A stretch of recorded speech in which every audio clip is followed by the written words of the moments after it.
સચ્ચિદાનંદ સચ્ચિદાનંદ આખા દિવસના પુરુષાર્થમાં આપણે જે હમણાં સમગ્ર રાખ્યું છે, સ્થૂળ દોષો સ્થૂળ અથડામણ, સૂક્ષ્મ દોષો સૂક્ષ્મ અથડામણ, સૂક્ષ્મતર દોષો સૂક્ષ્મતર અથડામણો, સૂક્ષ્મતમ દોષો અને સૂક્ષ્મતમ અથડામણ, એને હવે આપણે સમગ્ર રીતે એકી સાથે એને સમજી અને ઓળખવાનો અને એના પ્રતિક્રમણ કરવાનો સમજણથી આપણે પુરુષાર્થ રાખ્યો છે. ફરીથી સ્થૂળ દોષો એટલે વાણીથી કોઈને પણ આપણી વાણીથી દુઃખ થાય, કોઈને પણ આપણા વ્યવહારથી દુઃખ થાય, એમાં કેન્દ્ર આપણે એક રાખવાનું છે. સ્થૂળ સૂક્ષ્મ અને સૂક્ષ્મતમમાં કેન્દ્રમાં ત્યાગવાદ વાણી કે ત્યાગવાદ વર્તન કે ત્યાગવાદ મનન, ત્યાગવાદના પ્રમાણ જ્યાં તૂટે છે એ આપણો રસ્તો નહીં, એટલે કે મોક્ષ માર્ગીઓનો, દાદાના મહાત્માનો રસ્તો નહીં.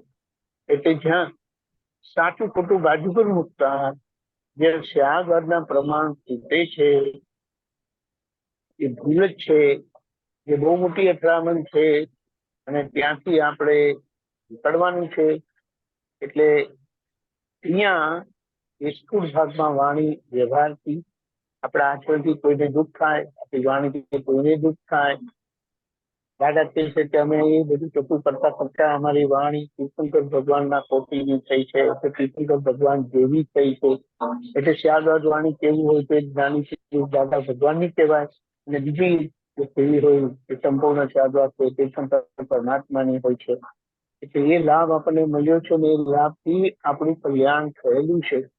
એટલે ત્યાં આપણે આ જાગૃતિ રાખીને સંકેત કર્મ સાથે ચોખ્ખું કલ્યાણ વગર આપણને એ ભગવાનની સીટ ઉપર પરમાત્મા યોગ પ્રાપ્ત કરાયો છે. એટલે હવે પરમાત્મા યોગનો લાભ લેતા આપણે આપણી પ્રકૃતિના ભાગના આ સ્થૂળ દોષો, પછી સૂક્ષ્મ દોષો એટલે આપણું મન કોઈનાથી અલગ થાય એ આપણને પોસાય નહીં. મોક્ષ માર્ગી પોતાનું મન જો કોઈનાથી અલગ પડે, કોઈનાથી, તો ઘરના લોકોથી આપણું અલગ કેમ કરીને પડવું જોઈએ? પણ પેલા કહે છે સાચી વાત છે તોય ઘરના લોકો માનતા નથી.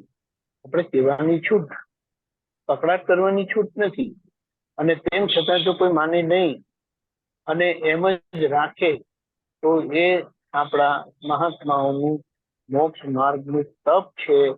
એ તપ તપીને એની અસરમાં નહીં રહેતા એના પ્રતિક્રમણ કરીને નીકળી જવાનું છે. એટલે આ સૂક્ષ્મ ભાગ થયો. સૂક્ષ્મતર ભાગમાં બુદ્ધિ આવે છે. એ બુદ્ધિનો ભાગ એટલે શું બને છે ત્યાં વાંધા કાઢવા. વ્યવસ્થિત કીધા પછી કોઈ પ્રશ્ન ઉભો થતો નથી, અને વ્યવસ્થિત કહીને જે ભોગવટો આવે એ પોતાના નિકાલચિત કર્મનો ભોગવટો છે. એટલે એમાં આપણે પ્રમાણિક બહુ સરસ દાદા આપ્યું છે. પહેલા તો વાદ ના હોવું જોઈએ. વાદ એટલે બોલવું, પૂછ્યા વગર બોલવું નહીં. અને છતાં આપણે જાણીએ છીએ કે વાણી નીકળી જાય તો કે વાદ એક વખત થઈ ગયો તમારા તરફથી કે સામાના તરફથી. હવે એની સામે આપણો વિવાદ ના હોવો જોઈએ. હવે જો વિવાદની ભૂમિકા આવે તો ત્યાં વ્યવહાર નથી, ત્યાં ધર્મ એ નથી.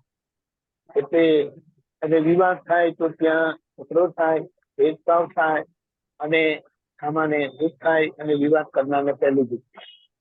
એટલે અહીંયા આપણે ફરીથી ચેતવી જે ચાલીએ કે બુદ્ધિ જ્યાં સુધી છે ત્યાં સુધી કીધું મુક્ત હાથે ઉત્પન્ન નહીં થાય. વિષયોની લપ, 5 ઇન્દ્રિયોના સુખોની લપ બુદ્ધિના કારણે રહે છે. કારણ કે બુદ્ધિ એ અહંકારની જનતા છે, જનેતા. એટલે એ અહંકારનું રક્ષણ કરે. એટલે ત્યાં આપણે ચેતવીને એ સૂક્ષ્મ દોષોમાંથી નીકળવાનું. અને સૂક્ષ્મ દોષો એ મારાપણાનો દોષ છે. જે આખા દિવસ ઉઠ્યા ત્યારથી આપણે ગોઠવણી રાખી. આ દીપકાને ઉઠ્યા, દીપકાને બ્રશ કર્યું, દીપકાને બાથરૂમ ગયા, દીપકાને નાસ્તો કર્યો, દીપકાને સ્નાન કર્યું, દીપકાને સત્સંગમાં બેઠા, દીપકાને એટલે જે બધી ક્રિયા મન વચન કાયા વૃત્તિથી અહંકારની છે, જે નામધારી જોડે સંકળાયેલી છે, એને સારી રીતે સમજીને, કારણ કે વાણી દિશા સ્વરૂપે મને મારે હું એવી રીતે કરીને નીકળશે, પણ ત્યાં આપણે જાગૃત રહીને એ વાણીને સારી રીતે સાંભળીને ઓળખીને પોતાની ભૂમિકા સ્પષ્ટ કરવી કે આ દીપક આનંદ છે, આ દીપક આનંદ કરે છે, આ દીપક આનંદનો ભોગવટાનો પણ અહંકાર છે, એ પછી સાતાનો હોય કે અસાતાનો હોય કે સુખનો હોય કે દુઃખનો હોય કે આવી રીતે જતા રહેવાનું છે. તો આ રીતે આપણે આખી પ્રકૃતિને ઓળખી અને ઓગાળવાનો એટલે સહજ કરવાનો માર્ગ દાદાએ આપણને આપ્યો છે. અને એ સહજ પ્રકૃતિ આખરે કલ્યાણકારી થાય છે, જે દાદા ભગવાનની હતી.